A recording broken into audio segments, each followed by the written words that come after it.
بسم اللہ الرحمن الرحیم۔ السلام علیکم۔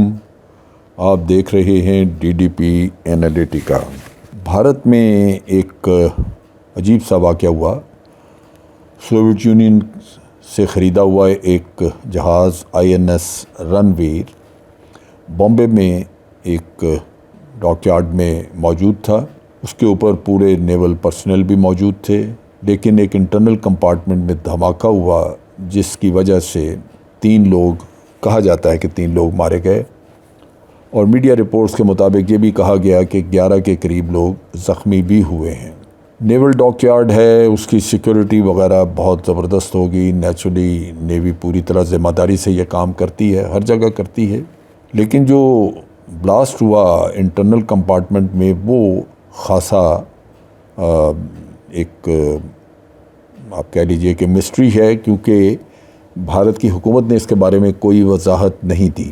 یہ جہاز ہے تو پرانا، 1986 میں اس کو کمیشن کیا گیا تھا، اور پھر اس کے اوپر اب ماڈرنائزیشن کا کام ہو رہا ہے۔ بھارت میں نیوی کو بہت بڑے پیمانے پہ ماڈرنائزیشن کا پروگرام لانچ کیا ہوا انہوں نے، اور اس میں غالباً اس کو بھی ماڈرنائز کرنے کا کام کیا جا رہا تھا۔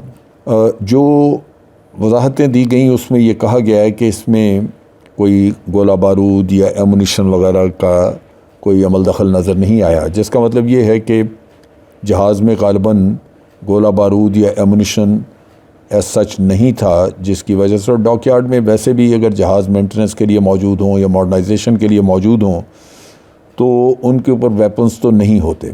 جو ڈیمیج ہوا ہے وہ اس کے بارے میں یہ بھی ساتھ کہا گیا کہ کوئی خاص مٹیریل ڈیمیج نہیں ہوا۔ ایک کورٹ آف انکوائری آرڈر کر دی گئی، بورڈ بٹھا دیا گیا ہے، اور وہ اس کے بارے میں تحقیقات کرے گا کہ کس قسم کا ایکسپلوژن تھا اور کیوں ہوا۔ یہ اگر اس میں کوئی گولہ بارود انوالو نہیں تھا تو پھر ایکسپلوژن ہونے کا ویسے کوئی ریزن نظر نہیں آتا۔ پھر لوگ بھی مارے گئے، 3 لوگ مارے گئے، 11 کے قریب اس میں لوگ زخمی بھی ہوئے۔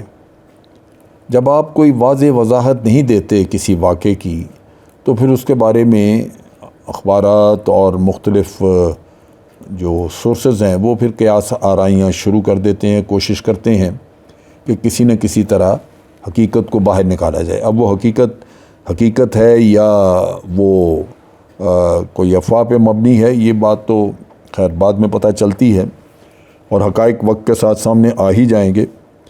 لیکن جو سننے میں آیا ہے وہاں سے بعض خبریں جو وہاں سے اوریجنیٹ ہو رہی ہیں، اس کے مطابق یہ کہا جا رہا ہے کہ وہاں پہ خالصتان موومنٹ کے بعض سکھوں نے جہاز کو غالباً اغوا کرنے کی کوشش کی، جس کی بنیاد پہ، جس کی وجہ سے وہاں پہ کچھ فائر ایکسچینج ہوا اور اس میں کچھ لوگ مارے گئے۔ اب یہ اندازہ نہیں کہ مارے جانے والے سکھ تھے یا مارے جانے والے عملہ کے کوئی اور لوگ تھے، کیونکہ یہ چیزیں بڑا احتیاط سے چھپائی گئی ہیں، اس کے بارے میں قطعاً کوئی وضاحت نہیں دی گئی، اور لگتا یہی ہے کہ غالباً یہ سٹوری درست ہوگی، کیونکہ بھارت کے لیے یہ ایک بڑا لمحہ فکریہ ہوگا اگر واقعی یہ واقعہ خالصتان موومنٹ کے لوگوں نے کیا ہے۔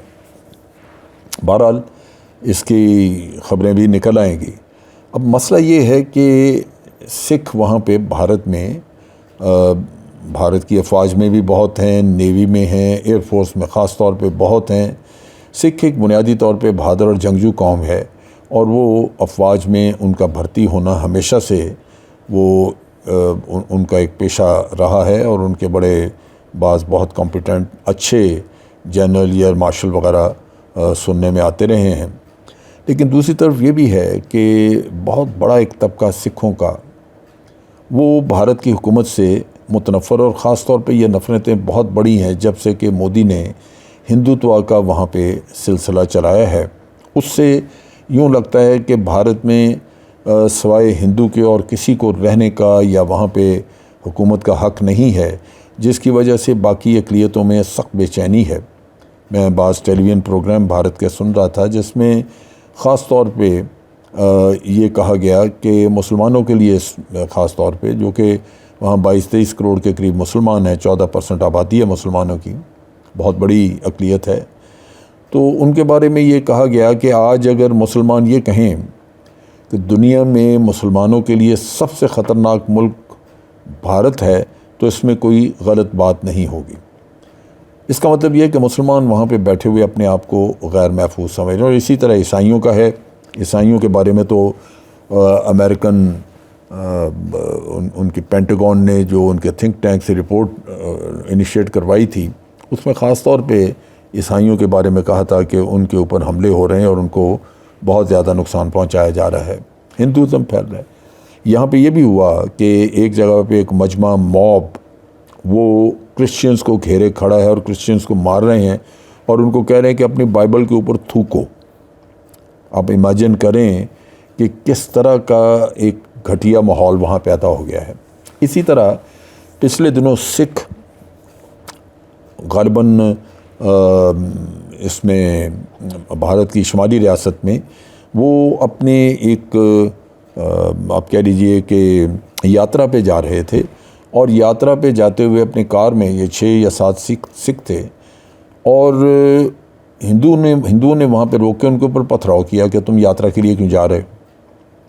وہ بیچارے 6 کے 6 زخمی ہوئے۔ اس کی تحقیقات وغیرہ ہوئی، غالباً پولیس نے رپورٹ بھی لی، لیکن یہ واقعات جو ہیں یہ ظاہر کرتے ہیں کہ ہندوتوا نے وہاں پہ دوسری اقلیتوں کے بارے میں نفرتیں اتنی بڑھا دی ہیں کہ اقلیتیں اپنے آپ کو غیر محفوظ سمجھتی ہیں۔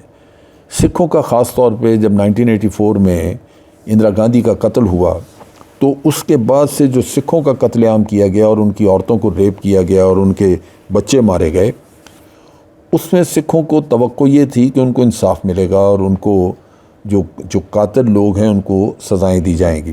لیکن وہاں پہ بھارت میں انصاف کا مسئلہ تو یہی ہے کہ انصاف صرف ہندو کے لیے ہے، باقی تو اقلیتوں کے لیے نہیں ہے۔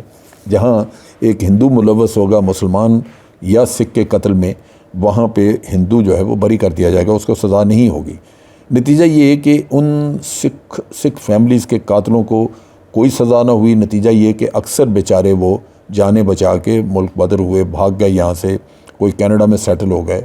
آج ان کے زخم ہرے ہیں، وہ اپنے پیاروں کو یاد کرتے ہیں، اور یہی وہ چیزیں ہیں جن کی وجہ سے وہ آج نفرت کر رہے ہیں بھارت سے کہ وہاں پہ اقلیتوں کے لیے کوئی جگہ نہیں۔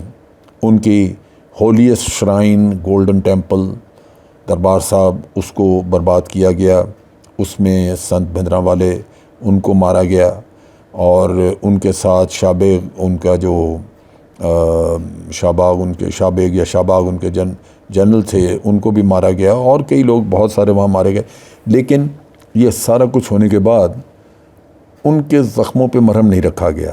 نتیجہ یہ کہ وقت کے ساتھ ساتھ ایک مضبوط تحریک بن گئی۔ آج وہ مختلف ملکوں میں اب دیکھیے تو ریفرنڈم کراتے پھر رہے ہیں خالصتان کے حق میں۔ بہت سارے سکھ جو باہر ہیں وہ اس موومنٹ کے حق میں کام کر رہے ہیں۔ تو ہو سکتا ہے کہ اس جہاز پہ بھی خالصتان کے بعض لوگ ہوں، لیکن حتمی طور پہ تو اس وقت بات چلے گی جب یہ خبریں واضح طور پہ سامنے آئیں گی۔